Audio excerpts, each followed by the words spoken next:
Hello, and thank you for joining us on the Capitol Report on NTD television. I'm your host, Steve Lance.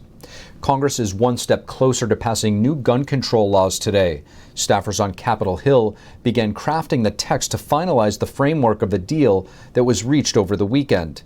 10 Republicans have bought in, which would be the bare minimum support needed to pass the proposals. Here's NTD's Melina Wisecup with a look at the details. Just days after the House passed a package of bills on gun control, the Senate is on track to move their own proposals. Compared to the House version, the Senate's approach is less restrictive and has the potential to make it to the president's desk. Now comes the important work of turning this framework into legislation and legislative language that can pass Congress and be signed by the president. While the House version banned buyers under the age of 21, the Senate's version would still allow young buyers. But it would make it more difficult for a person under the age of 21 to get their hands on a gun. They'd first have to have their mental health and juvenile records checked. All 10 of these Republicans have signed on to the framework so far. It invests in so-called school safety measures and largely revolves around mental health investments. There's also funding for states to encourage them to enforce red flag laws, to strip guns from people who are deemed by a court to be a threat to themselves or others. Part of the incentives we're going to be offering in these federal grants is for states that already have so-called red flag laws or crisis intervention order laws, and encourage them to more thoroughly and broadly implement them. The proposal goes further to provide protections for domestic violence victims. As for criminals, the bill aims to crack down on people who illegally evade licensing requirements. And it will create more penalties for straw purchases, that is, gun purchases for others who cannot pass a background check themselves. While Democrats acknowledge that it doesn't do everything they call for, they say it's a way to get their foot in the door to do more later. They can stand up to the NRA. If they do it once, it's a muscle they can exercise again. And I think this breakthrough, even if it's less than what we want, could be historic in setting a trend. Senate Leader Chuck Schumer today committed to a quick vote. As I said, I will put this bill on the floor as soon as possible, once the text of the final agreement is finalized. Melina, considering there are a number of Republican senators who've thrown their support behind this framework, what's the likelihood of it getting to the president's desk? Steve, I think it's safe to say that these newly proposed gun laws are on track to meet with success. That is because if you have all of the Democrats in the Senate and the majority of Democrats in the House on board with this, it's very easy to get it through. It's a narrow path for congressional leadership to walk here, but this latest commitment from these 10 Republican senators really indicates that they can get something done. Now, the only things that could tie this up would be if there are some technical issues that pop up in the writing of this official bill, or if there are a few Democrats that say they won't vote for this because in their eyes it doesn't go far enough. But we have not heard any negative comments like this from Democrats in either the Senate or the House. We've only heard positive remarks, many of them saying that they're willing to vote for anything that they would see as an effective gun control, measures. So it's looking like if there are no unexpected issues that pop up here or any Democrats against this, it's on track to meet Biden's desk. Steve, back to you. NTD's Melina Wisecup reporting. In the wake of the two recent high-profile shootings that took place in Buffalo and Uvalde, Congress appears to be moving forward with new gun legislation. Derek Cohen is Vice President of Policy at the Texas Public Policy Foundation, and we are happy to have him on to discuss. Derek Cohen, thank you so much for joining us on the Capitol Report. Excellent. Thanks to be here. Derek, with regard to this bipartisan gun rights legislation that seems to have been reached, one of the biggest takeaways from this is establishing red flag laws. There's some confusion, I think, as to whether this will just allow states to implement their own or if this is something that will be enacted on the federal level. If you could help us break this down a bit. Absolutely. To my understanding, the agreement that was reached is to promulgate a model red flag law and then to offer funding for states that are pursuing that. Now, some states, such as Texas being one, are actually prohibited from enacting new federal standards. So they would have to go ahead and repeal the existing law that we already have in order to do so. But what I understand the cooperative agreement is essentially making money available for that. So, Derek, when it comes to red flag laws, especially in the age of doxing, where you see political opponents seeking revenge on neighbors even, we've heard of false child abuse claims, among other things. Does this open the door for a lot of false anonymous claims that could make lawful citizens susceptible to a very difficult time?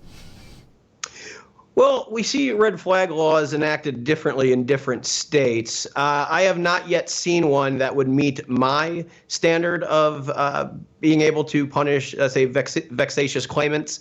I do think that this is an opportunity where people will have to dig into the meat and potatoes of the bill. But what we see is that these states that are going to enact red flag laws, extremist protective orders, however they're deemed, are usually already doing so. So the confusing part is why there needs to be additional funding in order to do so when, states that had the political impetus to do so are already doing that. And to your point, we've been hearing, similar arguments that legislation is not the answer and that we need to enforce the laws that are already on the books. Can you give us an example of some of these laws that are already there that just aren't being enforced? Absolutely, and we actually see one being referenced within that press release.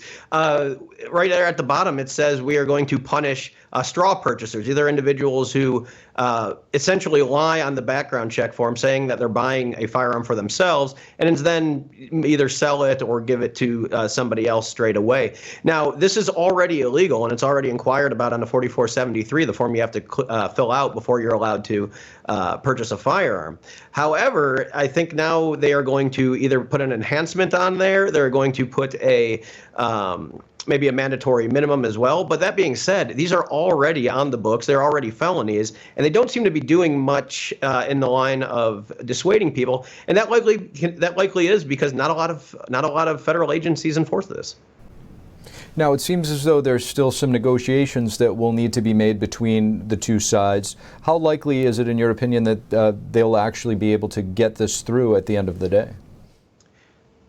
I do think they will be able to get this through at the end of the day, and that's because if you look at what has really been outlined in the framework, you don't see anything that's incredibly offensive to the Second Amendment. Now, the efficacy of some of these measures, I think, is going to be up for some debate, but you don't see anything that would necessarily disarm or make criminals of law-abiding citizens.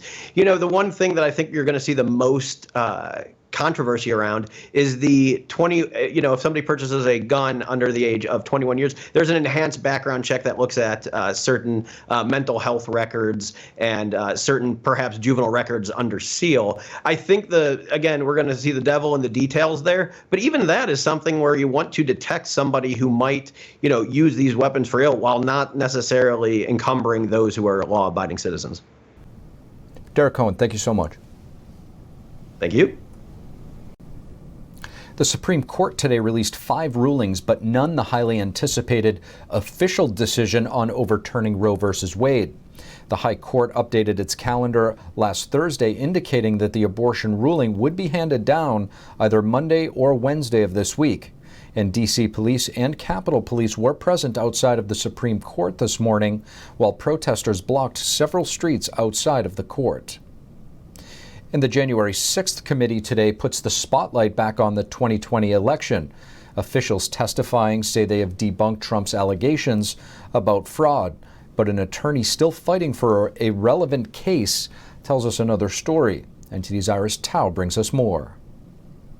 In its second hearing, the January 6th committee on Monday tried to make the case that former President Donald Trump promoted what the panel called false voter fraud claims in the 2020 election. And in doing so, lit the fuse that led to the horrific violence of January 6th. The committee also played video testimony of former Attorney General Bill Barr, who said he told Trump that such claims were false. That the claims of fraud were bullshit. And, he was indignant about that. Also among those from Trump's inner circle testifying was B.J. Pak, a former U.S. attorney in Atlanta. He disputed allegations that a suitcase of ballots had been illegally added to the vote count. The FBI interviewed the individuals that are depicted in the videos that purportedly were double, triple counting of the ballots, and determined that nothing irregular happened in the counting. But Trump blasted the panel on Sunday, accusing it of, quote, not hearing from anyone saying the election was rigged and stolen, despite the evidence. Others are also speaking out. There's so much more evidence. I'm very familiar with fraud. I know it when I see it. It exists. We spoke with Stephanie Lambert, the attorney in a pending case in Delaware County, Pennsylvania, in which several Republicans are alleging fraud in the 2020 election. We have election officials admitting on tape that they did not follow the law. We have an attorney with the county on tape destroying election evidence. Would you be fearful or concerned about your own career if you keep pushing this forward? You know, I believe in doing the right thing, even when it's difficult. My clients are telling the truth. All of the evidence exists, and we will prove it in court. Meanwhile, the next hearing is slated for Wednesday, in which panel members say they'll talk about Trump's broader planning for January 6th. Reporting in Washington, D.C., Iris Tao, NTD News.